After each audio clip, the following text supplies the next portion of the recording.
max tank pyro you've seen into a heat seeker build, because I realized the mods and the trees and everything actually could work with it.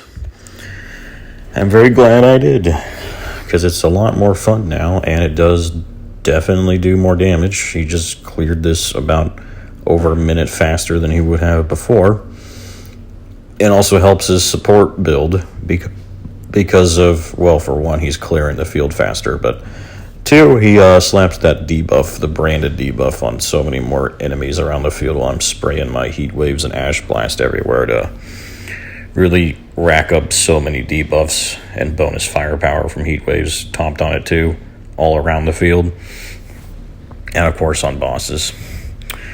Now I had to get rid of Inferno Wave, and that was a huge mistake. So this build, as my other builds are usual, is not done. Now it needs even more work, because unfortunately I only had the helmet to go with Heat Seeker, but I don't want Thermal Reaction. Thermal Reaction is so subpar, and once again, the anomaly power does not actually help my damage that much. In fact, what I want to do is I'm going to use the Heat Seeker boots eventually, since they have max health, which will allow me to get rid of the helmet for some other helmet.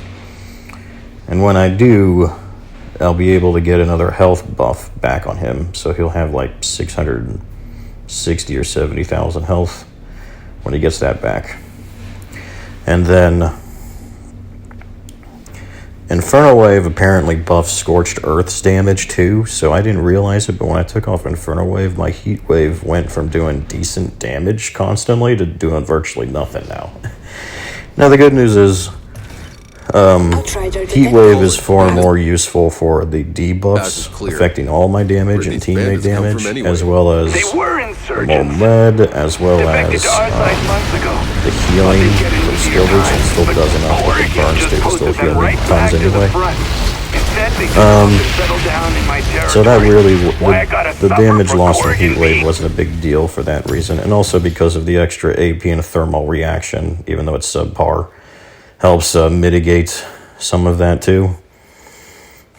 But now my damage has definitely gone up just because of Heat Seeker now, and it's a lot more fun, obviously. Now I actually have a popcorn build too, but it's on a tank build, a tank debuff build that, you know, no one's ever seen coming for Heat Seeker.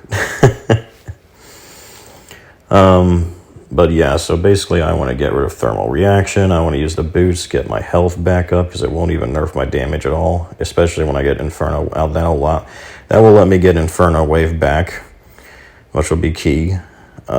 Getting rid of Thermal Reaction and the AP to get more health, and then get my Heat Wave damage back up to where it was.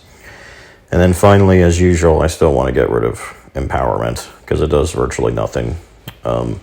The damage it does is damage that thermal bomb from Heat Seeker is already killing them before it helps at all. Just like with Heat Wave, Ash Blast, except even more. Ash Blast is only for Death Sentence. That is it. It is the only reason for Ash Blast. And for a little bit of crowd control around me with the status power. But yeah, I want to get Circle of Power over Empowerment. When you do that, he'll have more health, he'll have more resistance, he'll have Inferno Wave, which also means it will heal him even more. And yeah, he's already a super tank, but he'll be super duper tank then. And using Heat Seeker.